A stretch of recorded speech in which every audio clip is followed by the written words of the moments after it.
pieces, don't you? Yeah. Somebody's got one else. Yeah. We got one here. Bob? So from what I've observed, it's not just Robin Hayes, it's kind of, you got this other guy and, kind of all the way down. What would happen if the grassroots takes chair and vice chair and there was a walkout by kind of the establishment, lower levels who do a lot of the heavy lifting? How would you kind of deal with that if all of a sudden you were in a situation where you had a varsity team with all freshmen on it?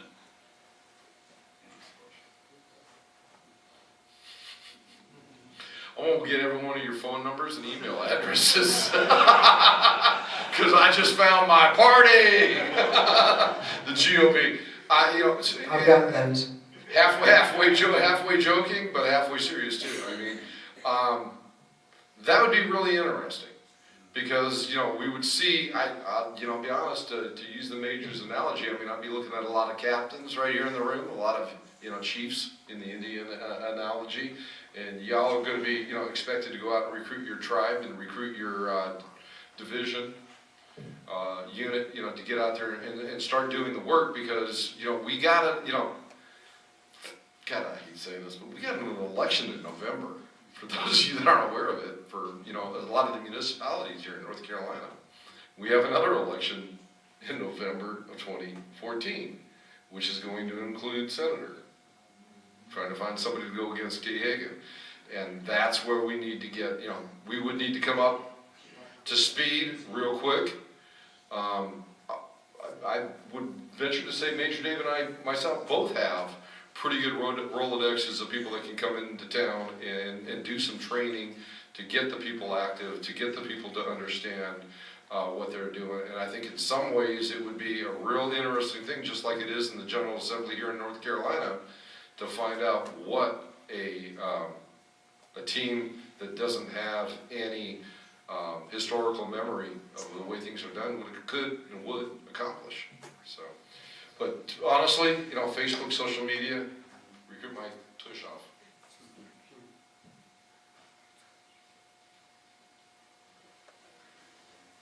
If you elect a person and that happens, you elected the wrong person.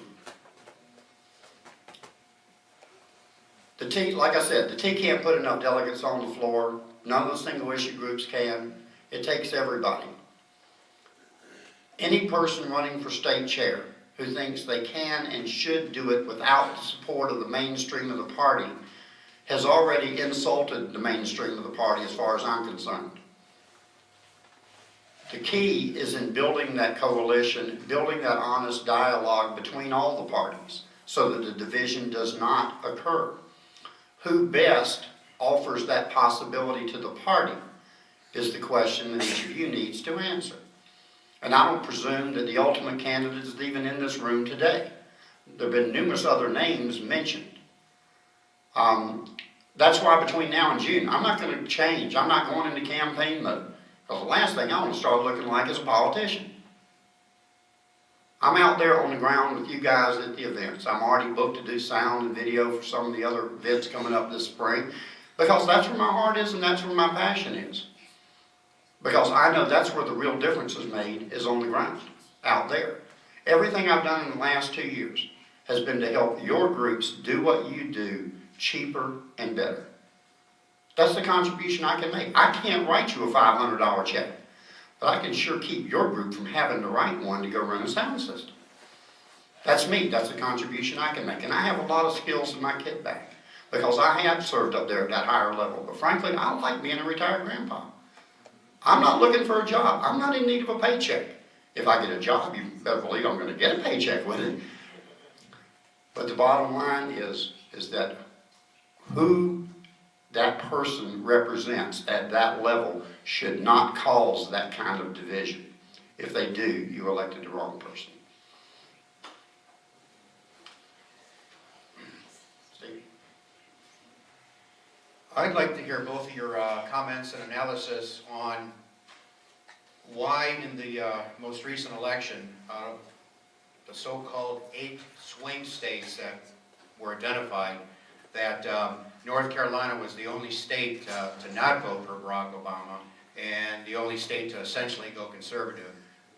Your analysis, what lessons you would take from that, in your chairmanship and apply down the road?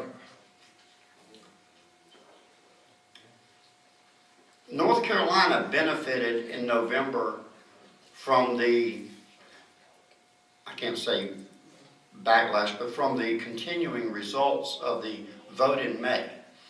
The vote in May, having the marriage amendment on the ballot in May instead of November, really changed the whole outcome of that election. And it painted very clearly the true power of the conservative voter in North Carolina, not just Republican, but conservative voter in North Carolina. This is fueled by a continually growing grassroots movement at all levels, on all issues. People are getting off of their sofas.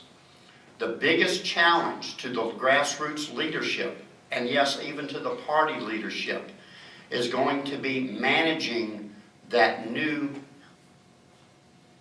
workforce, shall we say, when they get off their couch and show up and say, we got to save our country.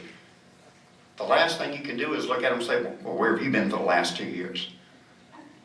While we've been out here beating the pavement. Folks, they finally woke up. Don't give them a reason to leave. The party can't do that either.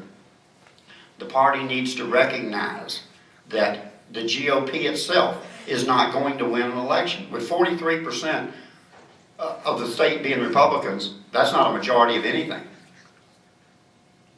We need conservative support from independents, moderates, and whatever other label you want to put on them. And quite frankly, the more we get away from some of those labels and focus on the actual core values, the more unity I think we're going to find. Because when you and I walk into that voting booth, there are not many of us that pull that straight ticket lever, I really don't think. Why? Because like you said before, we think. You know, if you got a heart, you can be a liberal. If you got a heart and a brain, you're a conservative. Does that answer your question? Next question.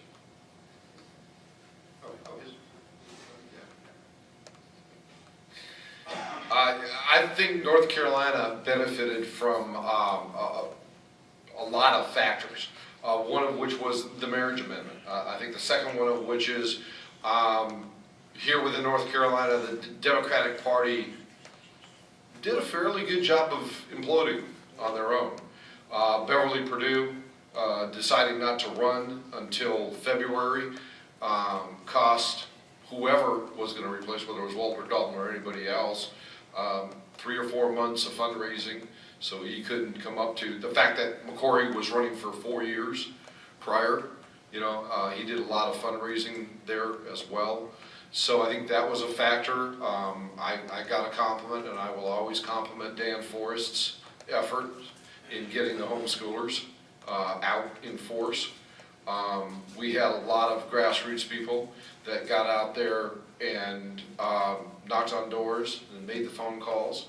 I think one of the things that Major Dave mentioned that I think is very true is most of you probably heard of something called the Victory Campaign.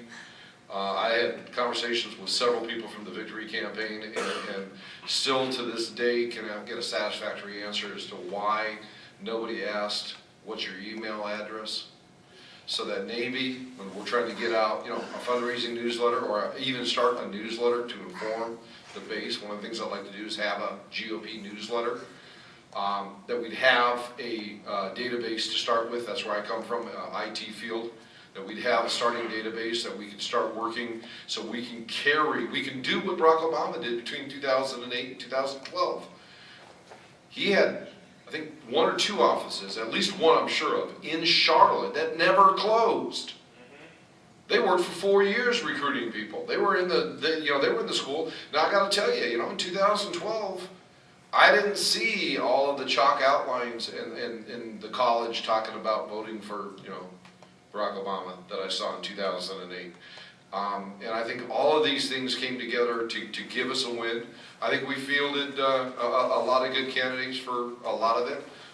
Unfortunately, and he would admit it. Chairman Hayes actually admitted one of his biggest failures was not finding a candidate for Attorney General. And now we're stuck with Roy Cooper.